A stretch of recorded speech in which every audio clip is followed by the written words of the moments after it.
What's going on, guys? Ronald the Roamer here. I'm here with Fields of Profit. Super excited to have him back on the channel. Make sure to go give this guy a sub. He's got great content on online arbitrage. If you guys don't believe me, just wait till after this video. You'll see him break down some really cool stuff. So in this video, we're going to be doing another smash or pass type. Actually, no, that's the next video. So pay attention because the next video is going to be smash or pass. You can tell I'm super excited for that. But in this video, we're going to talk about something that I'm having a little bit of trouble with in my business is keeping the ROI high. So we're going to get some tips from Warner on how to keep the ROI. His ROI is actually 34% after returns. After all is said and done, he's been able to maintain a 34% ROI. And we're going to go over just some strategies you can use when looking at a keeper graph. And we're also going to talk a little bit about returns for different categories and what to expect, with clothing versus beauty. And that's something, I'm super optimistic when I go and buy products. I look at Seller Amp, I see the profit, and I assume that that's money in the bank. But you have to consider every category has their own percent of returns. And when items get returned, sometimes they're sellable, sometimes they're not. Like if this gets returned, it's probably going to be sellable again, this little camera thing, because it's really hard to break this. But if you're getting something like a bra return, I've been buying lots of bras lately, then that's going to be a little bit different scenario because the girl probably put it on, whatever. So my mom recently, she was talking about she had mold on her bra, and people are really picky when it comes to what they put on their body. So you got to look out. Anyway, enough talking. Welcome to my channel again. And yeah, if you want to start giving some tips and maybe screen share whatever you have and really show people how to keep that ROI a little bit higher.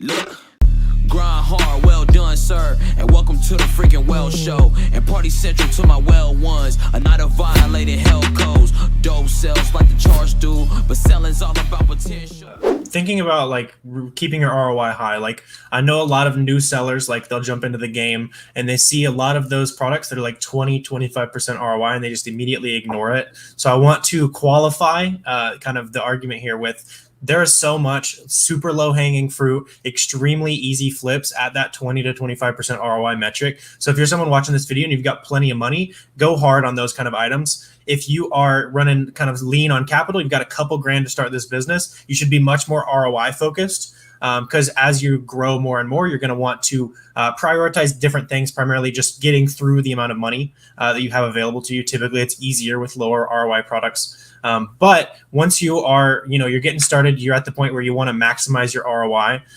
We have kind of a hybrid approach. I know a lot of guys who do really big volume are big on selling, 50 to 100 SKUs just super, super fast and doing it that way. But we kind of do a little bit of both. So we have those products that sell really, really fast, those easy, and nothing's easy on Amazon, but those relatively easy 20 to 25% ROI products. And then we also introduce a ton of items, typically coupon sourced items, lower sales per month items. So your 30, 50, 100 sales per month items. We sell a good amount of those at 50, 60, sometimes 100% ROI. And that kind of finds an equilibrium there where if you have a ton of those products that are selling slow but higher ROI, it's going to boost up that bottom line that you have by having all those super high volume products. And having that super high volume kind of helps you, the products that you're generating a little lower ROI, helps you create a baseline in your business because they're really consistently decently profitable. Then you can use those profits to make those riskier plays. A lot of those plays you end up losing money on. A lot of those plays I've seen the prices go way, way up in ways that high volume stuff just wouldn't happen that way. Whether it gets discontinued or the coupons that you're able to get go away and then the price goes back up.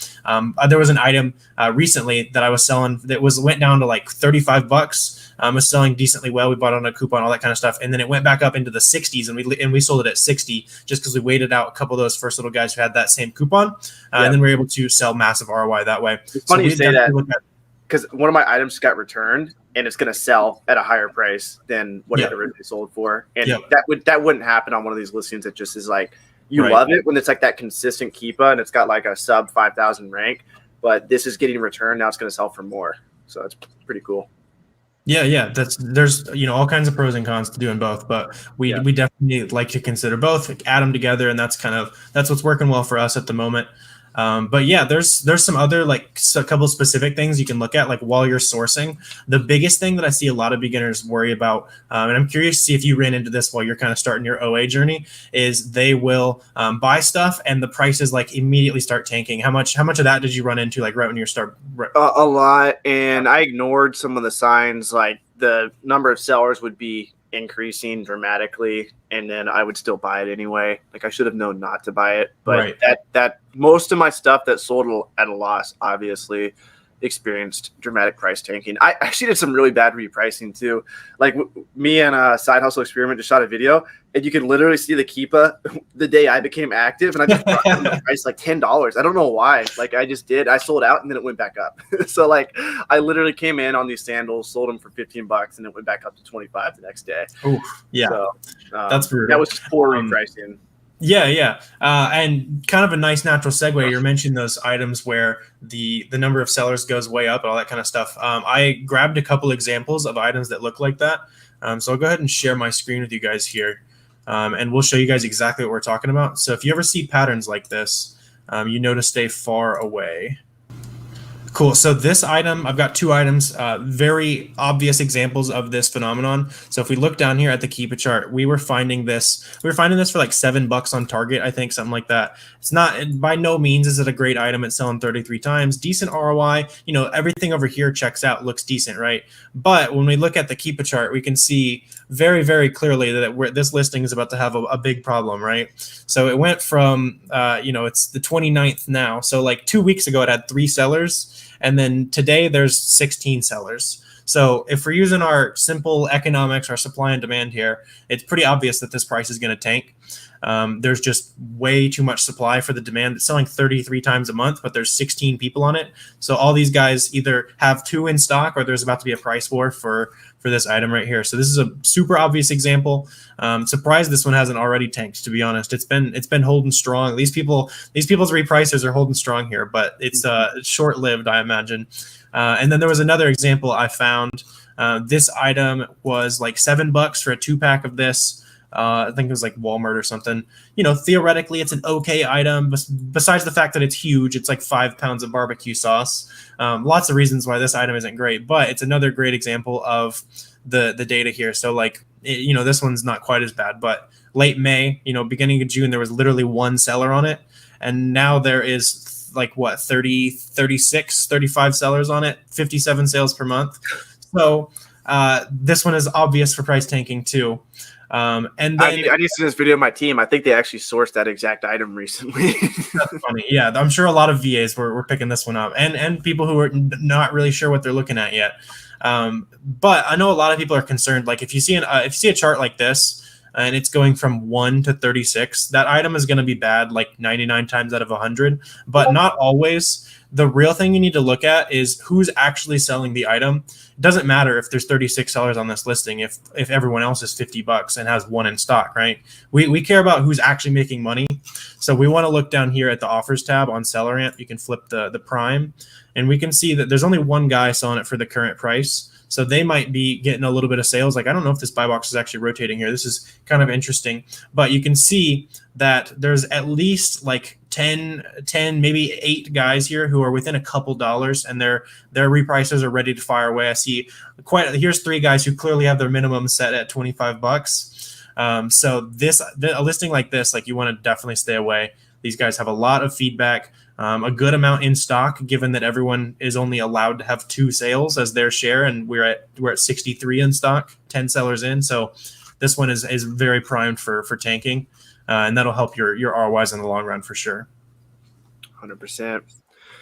Appreciate that advice.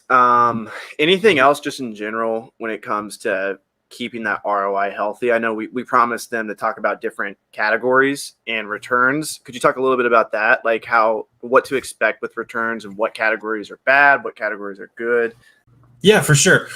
So that is definitely something to think about while you're sourcing. So for example, like the barbecue sauce we were just looking at, in the grocery category, you typically can't do returns at all. So we have lower thresholds in terms of what makes a good item for grocery, because we're going to have pretty much 0 expenses for returns in the grocery category. So we'll go, as low as 20-25% if the volume's there, if everything's checking out, all that kind of stuff. And we probably wouldn't go quite that low in a category like shoes or clothing. A lot of those items are going to get returned, especially you were mentioning items that just get truly broken. Shoes especially is one of those where Amazon customers are really picky. If you ship them a pair of shoes that somebody wore for one day and decided they didn't want, that's not Amazonable anymore. You're going to have to Especially eBay if that. I wore them. You're screwed. Yeah. So yeah, that's definitely something to consider. There's some complicated math. I know you were messaging me about the other day, kind of figuring out the exact math. I don't know if you want to get into that. It might be a little high level for. Yeah, you could talk a little bit about that because my spreadsheet is currently set up to show me profit after returns. And so we'll sell two of an item for like $10 profit, but then one will get returned. So it'll suck $40 out of the overall net for that. And then it looks like, I'm like, shit, all these products are losing me money. I'm like, oh no, we have one inbound to us. And so I'm thinking, is this product even going to be sellable when it gets back to Amazon? And after talking with you, Miles, a few other people, everyone's majority of people, like the numbers really varied, but most people said at least over 50% of returns are good to sell. And yeah, I'd say well over 50%. A lot of people just buy it, decide to change their mind. Yeah, some people were like, Miles was saying like 9 out of 10 are good to sell, like shoes that get returned.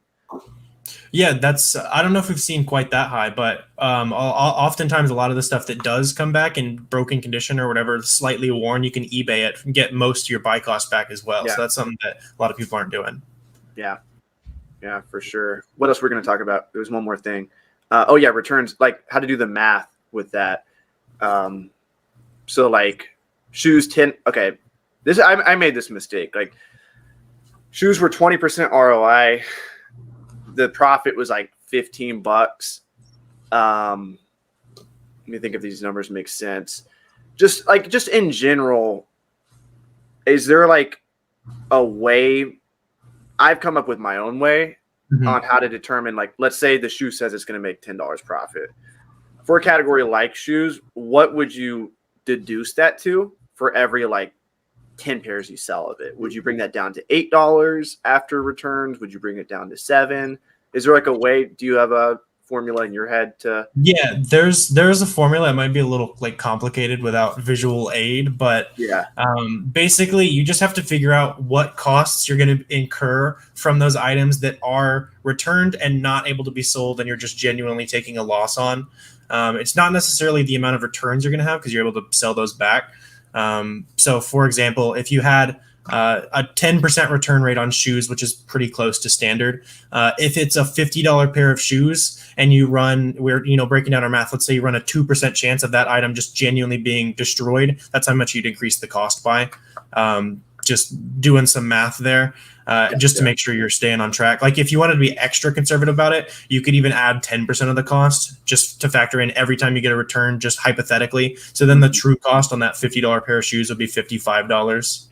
Yeah.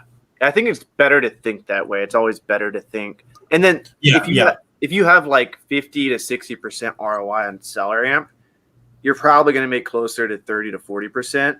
I mean, there's a chance you might make that 60%, but after returns, after prices go down and everything, like by having this cushion, this higher ROI, it's like it gives you so much freedom when it comes to pricing, because now you can almost cut your price in half and you're still at least break even. And that's very powerful. If you're affected by if a $5 price drop on a variation that isn't extremely fast moving will kill your margins, that $5 price drop, like you can be screwed really easily.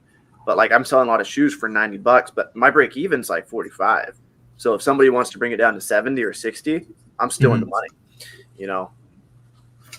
Yeah, absolutely. Like that's why we hunt for those high ROIs, right? Definitely.